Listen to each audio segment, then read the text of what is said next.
Let's talk Lucknow again.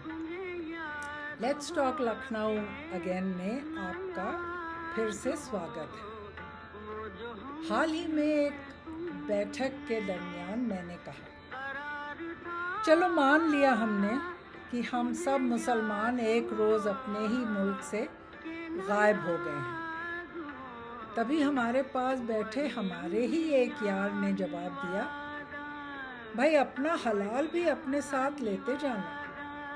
ठीक है, हम अपनी लिखाई पढ़ाई, अपना जनाब, ज़बान, इमारतें, शेर शायरी, टोपी और चिकन का कुर्ता, गले मिलने जैसी पुरानी आदत, अपना दमपुख्त, कबाब, बिरयानी और न जाने कौन कौन सी नज़ाकत और नफासत भी अपनी गठरी में बांध हम अभी बस 1 2 3 हो जाते हैं। लेकिन फिर क्या होगा? फिर क्या महंगाई गिर जाएगी? सारे बेचैन नौजवानों को नौकरी मिल जाएगी कि मुफ्त राशन खाने की आदत अब नहीं छूटेगी आपकी? जाओ जाओ, किसने कहा था तुमसे ताजमहल और कुतुब मीनार बनाने को? सब लेती जाओ, बस चली जाओ, जाओ जाओ। और ये उर्दू ले जाना न भूलना अपने साथ। हाँ, ले जाएंगे, उर्दू भी ले जाएंगे, लेकिन ये जो लहरा रहे हैं आप हमारे चेहरे के आगे तिरंगे से भी ज़्यादा जोश के साथ, ये उर्दू नहीं, अरबी है मेरी जान। अच्छा, अब बताओ किस बात पे नाराज हो तुम? किस बात का है इतना गम? किस सोच में डूबे हो तुम? हो जाने दो ना संगम। अरे बाबा, हमारे जैसे विद्वानों की मानो, व्हाट्सएप यूनिवर्सिटी की प्लीज़ ना सुनो। मुसलमान की तादाद सिर्फ 20% से भी कम है इस मुल्क में। अगर बादशाह, सुल्तान, मुग़ल शासक चाहते तो कब का सबको तलवार की नोक पे मुसलमान बना देते, है कि नहीं? आज सामाजिक और आर्थिक हालात हमारी इतनी खस्ता है कि हमारी आबादी गिरती जा रही है बग़ैर इल्म, नौकरी और सेहत की वजह से। क्यों इतना खौफज़दा हो? गिला है ना तुमको कि मुसलमान का मुल्क भी बन गया और ज़्यादा मुसलमान फिर भी हिंदुस्तान में रह गए।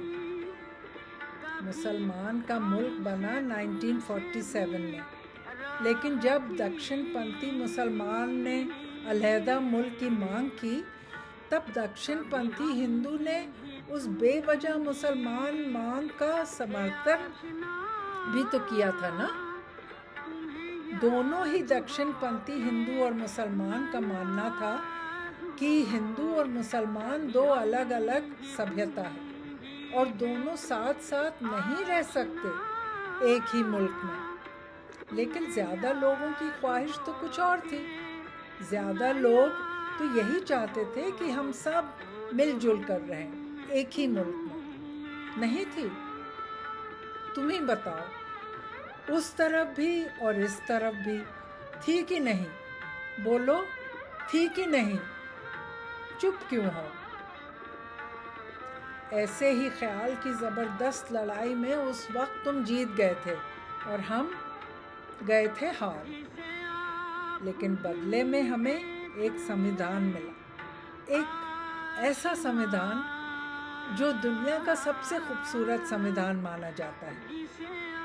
जनता को, इंसान को अव्वल दर्जा देता है हमारा संविधान। एकजुट रहने का पैगाम देता है हमारा संविधान। और तुम हो कि लोगों के खिलाफ ही लोगों को भड़काने में यकीन रखते हो। क्यों?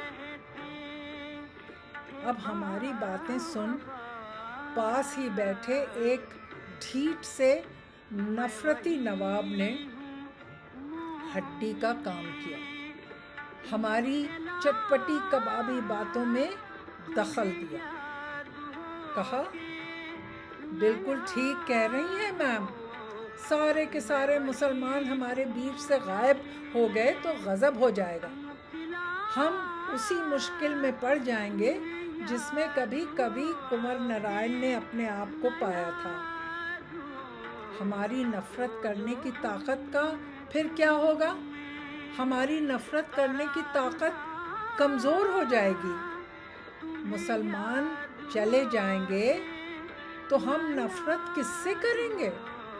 अपने आप से क्या? तुम्हारा तो दिमाग ठीक है ही नहीं। भगा रहे हैं सारे मुसलमान को हिंदुस्तान से, बड़े आए।